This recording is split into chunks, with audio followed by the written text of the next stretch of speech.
This video is going to be on the topic of arrays. This is aiming to target this criteria of the AQA GCSE Computer Science specification, so 3.1.1, and we're looking at this one, so understand and be able to program with 1 and 2 dimensional arrays. Okay, so what is an array? So at this point we've learned about the idea of having variables to store data. Okay, so if I needed to kind of make a program that stores multiple items of data, up until this point, I might have done something like this.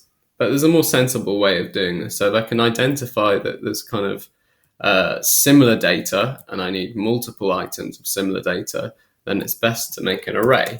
The syntax for this uses the square brackets.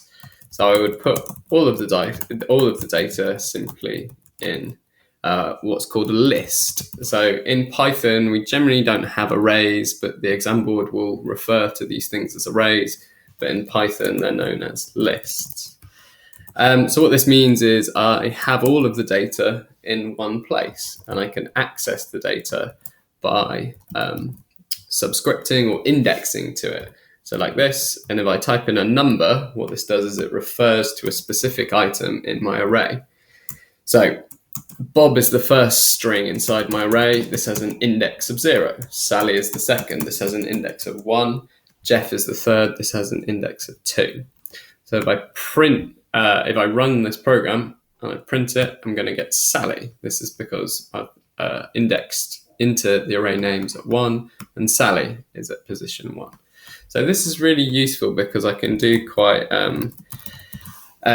intuitive and dynamic things like looping over an array. So for example, saying something like for name in names, and then I would print name. So the way I'm doing this is I'm iterating over a specific array, but I want to kind of stay away from some of these things because this set of videos is all about the exam. In the exam, you won't see something like this. So the in operator, this is a Python specific operator.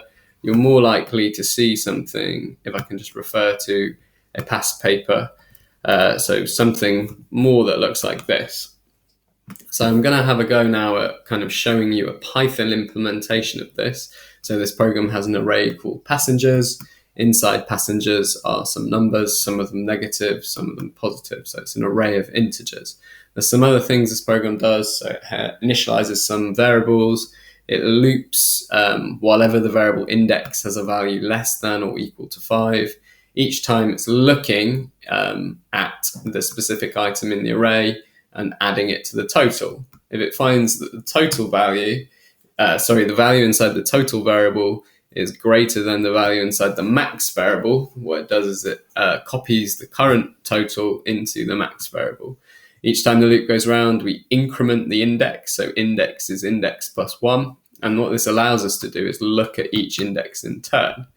After the loop is finished, we get the value of carriages. And to find carriages, it's whatever the value in max is divided by 50. So if I were to kind of put this into Python, what it would look like is this. So there's a few kind of changes that you need to observe.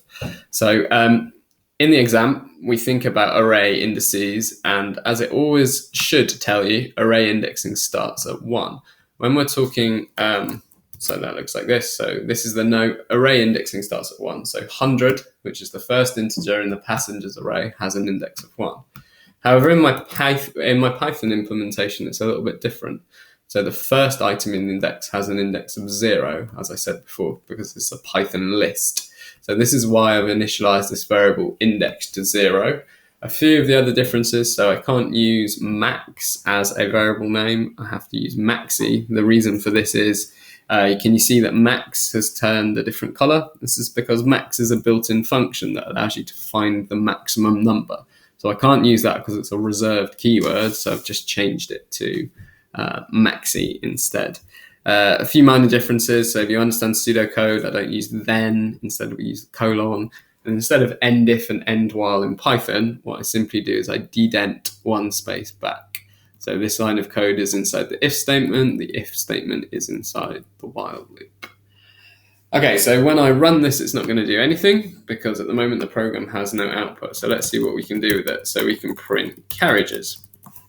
So what the program does is it loops through, looks at each number, keeps adding passengers to the total, and every time total gets over the maximum value, it gets copied into the maximum value. So what maximum ends up being is 150. So when I run this program, it prints carriages, and because carriages is 150 divided by 50, we get the number 3. Okay, so this is an example of kind of programming with an array. So some other things that you need to kind of know. So arrays generally, they're not limited to this, but they generally should be all of the same kind of things. So I might have the same kind of data. So I might have an array of prices, and this would be an array of floats. Okay, so they're all the same thing. The name of an array should always refer to the content, just like standalone variables. And generally, if a variable has an S on the end, so if it's a plural, then you can kind of tell that this will be an array. So in the exam, if you see a variable and it has the square brackets after it, what this means, again, this means that this variable is an array. Okay. So I'm just going to have a quick look at another example of a program that uses an array. So again, I'm looking at the 2014 past paper, and you were given this example of code. So this one is a function, and what it does is it takes a value as a parameter called ARR, and we can see here, well, there's two things that give this away. So because the variable is called ARR, we can presume it's an array, and also, again, like I said, the indexing. So we can see because this square bracket syntax is used, then we can spot that this is an array. So what does this function do? Okay, well, this initializes a variable called highest to the first value. Remember, because the first index in the pseudocode is 1, in Python it's 0. So the first value inside the array, ARR, gets stored in highest. And then we have a for loop. So how many times does this for loop run? Well, it uses a stepper variable. So this is I, and it's going to loop from the value 2 to the len of array. So for example, if the array had 10 numbers, it would loop from 2 to 10. So if we had the code that would output I, or in Python print I, what this would do is it'd print all of the numbers 2, 3, 4, 5, 6, 7, 8, 9, etc. So in Python it would stop at 9, in pseudocode it goes up to 10 because of inclusive, non-inclusive ranges, but that's another video. And what it does each time it finds a new item in the array, it checks whether this item has a value that is higher than the current value stored inside the variable highest. If it is, it's similar to the carriages algorithm before. What it does is it replaces the value highest with the current value in the array. So after you've looped through all of the items in the array, what we end up with is the highest number. So because the function is called find highest, what this does is it takes an array and it finds the highest number. Okay, I'm going to kind of move on to the next bit. So as far as I'm aware, this hasn't come up on previous papers, but it doesn't mean it's not going to come up in the 2016 paper. You need to have an understanding of not just one-dimensional arrays, but two-dimensional arrays.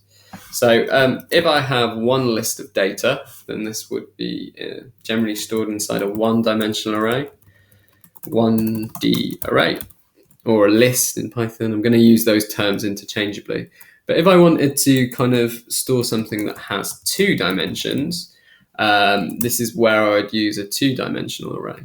So generally, if I, for some reason, need a grid, so for example, a grid of symbols or something like this, this is where I would use a 2D array, and this is how I would do this.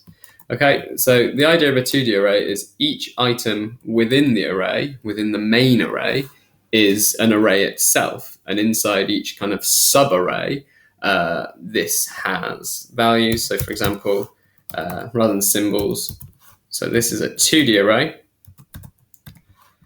And if I were to look at this, I could do something like this. So for line in grid, for num in line, print num. And this would loop through, first of all, this is a nested loop. First of all, it would loop through the lines, and then it would loop through the numbers in each line.